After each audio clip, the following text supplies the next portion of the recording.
Aloha, everyone. Welcome, welcome. If you're with me on the live feed, just welcome. Please say hi in the space. Today is the day before the 8/8 gateway. And there's just a lot of, beautiful messages that have been coming through. Tomorrow, we have a very special call for the Starseeds Changing the World community, where we have ancient wisdom keepers of the Kogi who are going to come and share space with us. This is just a beautiful and profound opportunity to connect with them and receive a special transmission and a message for humanity that has been coming through to share with our group.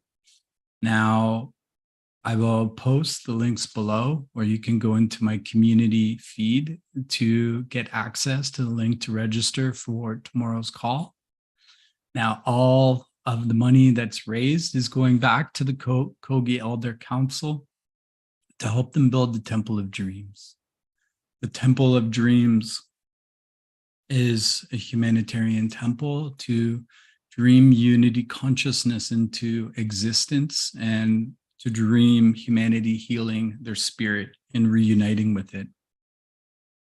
It is also a temple for all of us and for Mother Earth to be able to, for us to be able to connect with the Kogi, because they have lived outside of the system. They live on top of the Sierra Nevada mountains, and this is a very rare opportunity to have this sacred space and this time to connect with them. So I invite you all to come out. It's 44 USD for the call. And like I said, all funds that are raised are going to support the Kogi. Now, I hope that you are all having a beautiful day today and this message finds you with open hearts.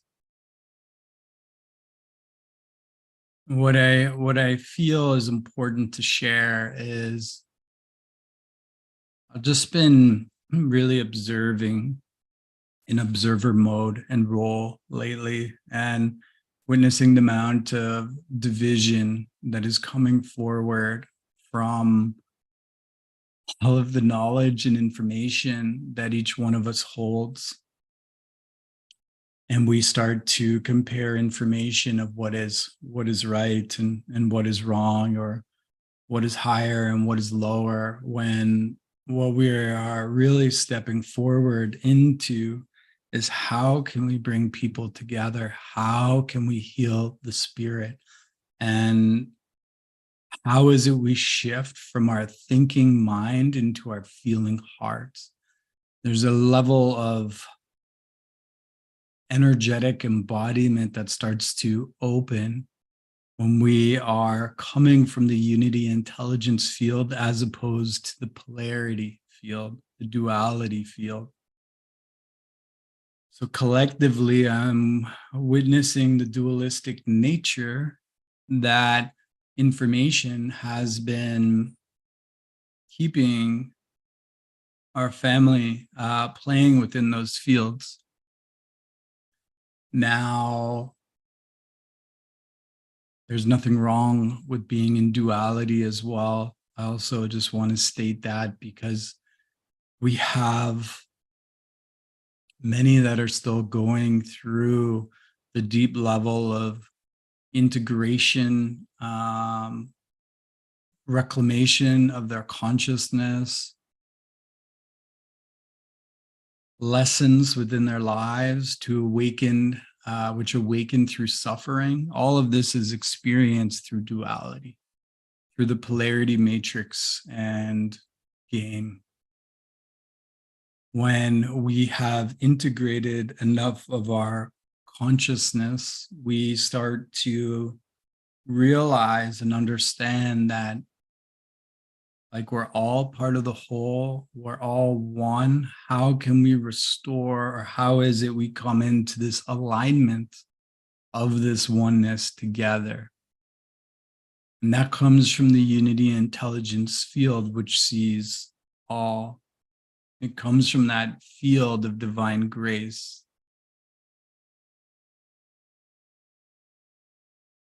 It is where the masks have been removed and we are able to just be our ancient connection to all living life. This is the importance of opening up to our intuitive heart and our feeling and those energetics that keep us connected to the rhythm, to the heartbeat of life, to the planet, and to the cosmos, and how we are able to connect into all of it. All of it, not running from any of it, not turning away, but while welcoming it all into the point of unity, where we can come together within our own beings. We can choose a path that is beyond or other than the path of suffering. So there are two paths. Well, there are many paths. I think if you listen to the Zen or heard the Zen proverb about the young monk traveling up the mountain, and there's many paths up to the top of the mountain, and that mountain is really your journey in life. Now, each one of us has a path to be able to take, and some of us will take multiple laps around the mountain. Some of us will take 100 times to go around the mountain. Some of us will take a straight path. Some of us will go up, have to go back down and go up again. And this is the journey of life.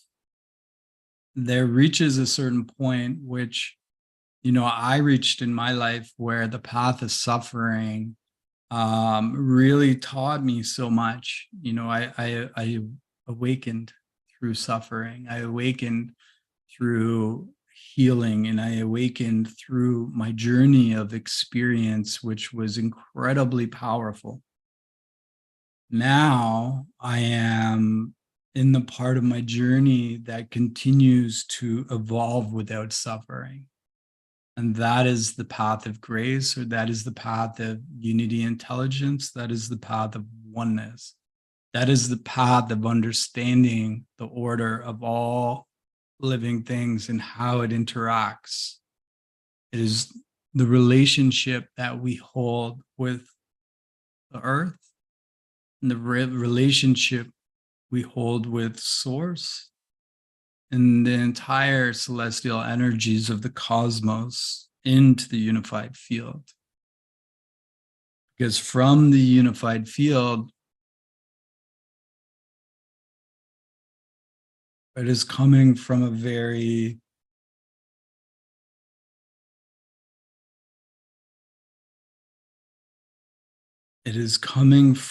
field that accepts all of it. And it's through this acceptance or acknowledging of all of it without choosing to divide the consciousness in one way or another, but to hold it in its full. We start to experience a different level of consciousness and shift forward, to really let go of the things in our life that have made our life complicated. We start to realize how much more work or energy we have spent on things that have played into the duality of existence, or the duality of consciousness. That information that we've been holding on to, so much information, that we move into more of the feeling consciousness, the knowing consciousness, and the being consciousness. If you're on the live with me, say hello. Love to trying to figure out how I can see everybody. Your comments, my phone here. Oh.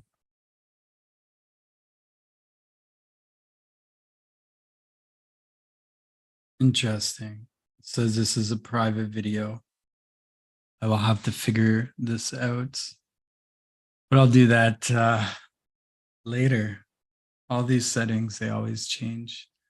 So what I really wanted to come and express with all of you today is to bring awareness into how much longer we want to choose views that are dividing, or the over excessive amounts of information that everybody knows, which creates, that level of division.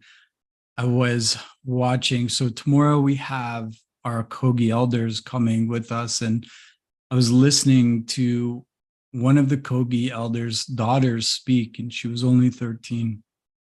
And she was speaking at a conference with, there were neuroscientists, there were physicists, people with PhDs, and all of these intellectual minds there. And she would ask them questions that none of them were able to answer with all of the information that they know. And she was able to answer it very, intelligently and profoundly. This 13-year-old, beautiful sacred daughter of this tribe. And this tribe that has really stood the test of time on top of the Sierra Nevada mountains in Colombia. They have been able to keep their traditions, their ways, this sacred memory of humanity and what it means to live life. They've been holding that for us, and they are considered when they come into this lifetime, they are told right from birth that they are the guardians of Earth and for Mother Earth. And they work with the 4 tribes on top of the mountain, which basically these 4 tribes, they explained it to me like they're like, consider them like the elder brother, the table legs that hold up the universe. So they have been basically meditating and praying for humanity every single day of their life. Now, the mamos are the ones that do this sacred work, and they're chosen at birth to be a mamos.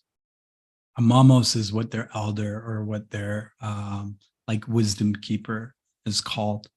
So once they are chosen to be a mamos, they basically, so once they're born in their birth, they then go to be raised in a cave, a very sacred cave, which also represents like the womb of creation high up on the mountain.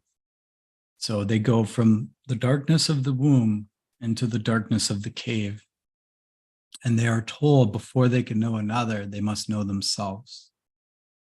So they spend the first 8 years of their life growing up in the cave, where they go outside at nighttime, but they don't see the sun until after they've turned 8, or until the point when they know themselves.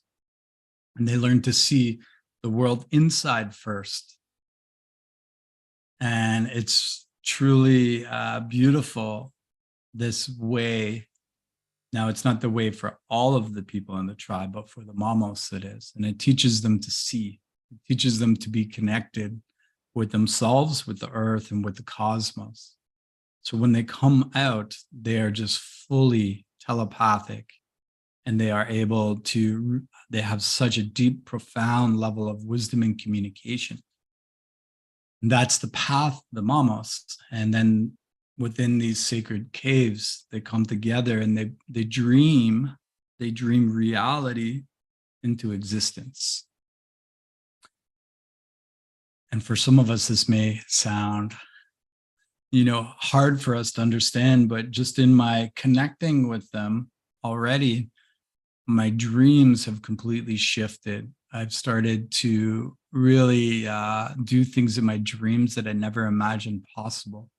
And I know I'm just learning to come into the next stage, where the next stage is where we actually collectively start to dream together the awakening and the unity consciousness of humanity. And the first order of life, as they explain, is the order of our dreams. We spend 1/3 of our life dreaming. That part of our life has to have as much importance as the rest of our life. And dreaming is a point of no time space that we are able to, connect into, and holds a very sacred meaning that most of us have lost or forgotten the way. And there's a way of bringing the dream world connecting into the day world. This is something they've been speaking about to me, and I have just been really open to receiving this as a blessing. And this level of knowledge, or more like wisdom, has really been forgotten. How far away our interconnectedness to all living life, the planet, and the cosmos has gone. They really hold this golden thread that is weaved between all, and they carry that sacredness in all that they do. Today, I have also, on another note, today I have some rape that is here with me. This is a sacred tobacco, and I just want to make an offering for each one of you. If I have permission, I'm going to make a offering that I'm going to go and I'm going to give that back to Mother Earth. And I just want to express my gratitude and my thanks to our community and each one of you.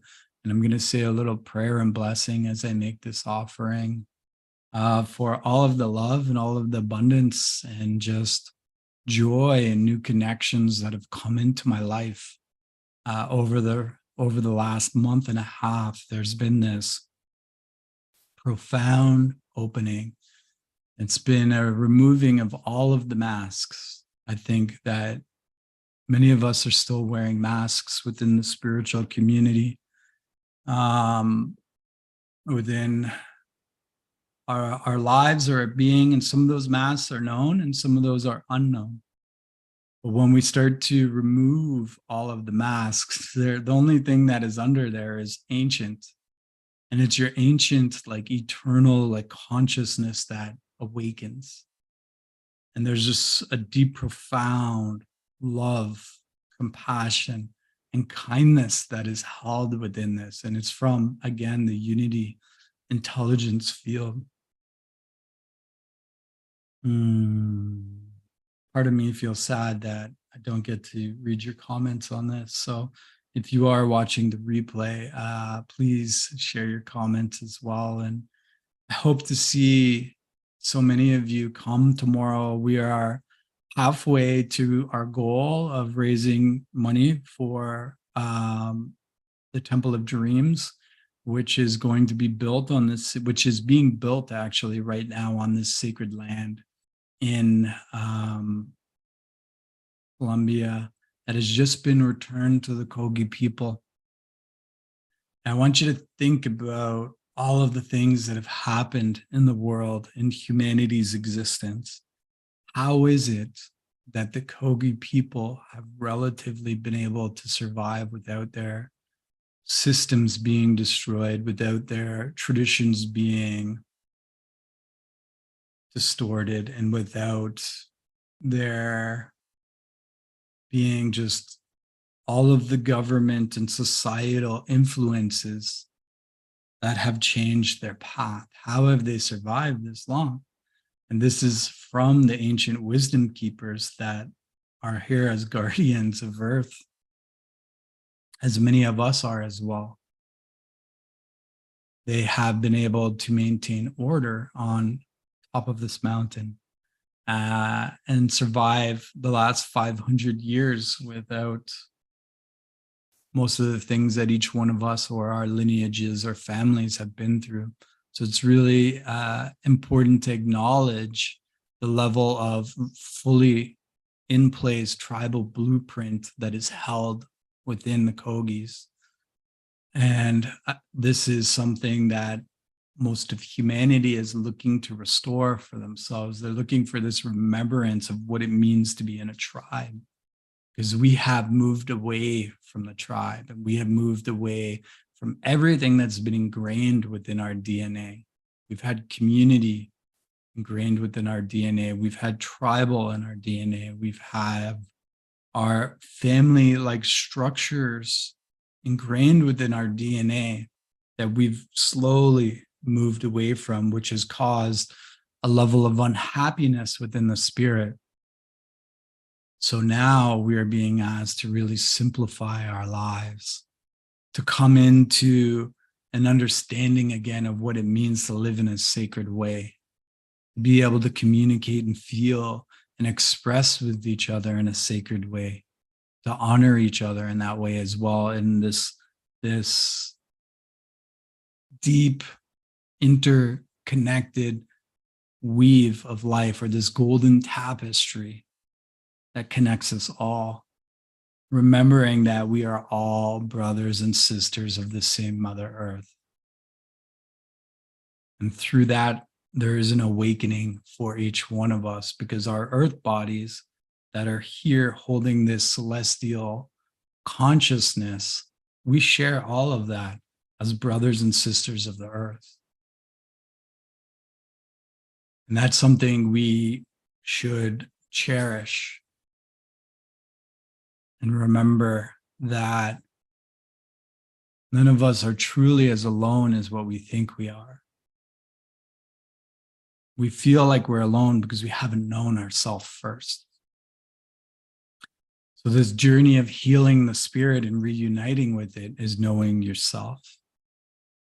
Knowing yourself and healing yourself and your consciousness, so you are ready to move out into the world, into this deeper interconnectedness. If our spirit is not healed, then this is going to be challenging to understand the level of this integration that unfolds. Because the first step of this journey is the spirit must be healed. Our consciousness must be healed. We must have that and hold that within our earth body. And with that, we hold our connection to our planet and the connection to the cosmos and to source.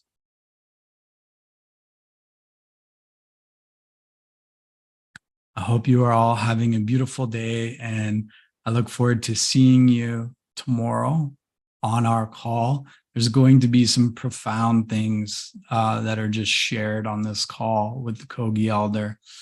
Also knowing it is a living transmission, the first time I sat with them, I was just experiencing so many new things over the coming like 72 hours. And since then, I feel myself on the mountain with them as I've been going through certain, training and rites of passage in my dream times or in my meditations that carry such a beautiful, open-hearted, loving presence. So my beloveds, I hope you have the most beautiful day today. I encourage you to get outside, to connect with the earth, connect with the sun, connect with yourself, feel into your heart if this is your calling to be there tomorrow, knowing that when you register for this call, this is a service to Mother Earth, because this money is going to this temple, which isn't just a temple for the people, but it's a temple for Mother Earth. So the elders shared with me that there has been an influx of energy coming from Mother Earth that has been sent back to everybody that has made a contribution to the Temple of Dreams. So it's a great way to remember that balance that exists with the planet you're on, because many of us have been in that relationship of take, and not always understood the proper balance and how we give and receive with the planet, and how we only take if it's something that has been like offered to us. So this is a way to be able to support yourself and to support your relationship with Mother Earth as well. So I look forward to seeing you tomorrow. Have a beautiful day. I'm Richard Melchizedek from Starseeds Changing the World. And if you're also looking for more of a spiritually connected, awakened community that is operating within the Unity Intelligence field to help you navigate your life and your journey right now, please check out our Crystal Academy. You can find those links through any of my other videos or at crystalacademy.thinkific.com. Thank you so much.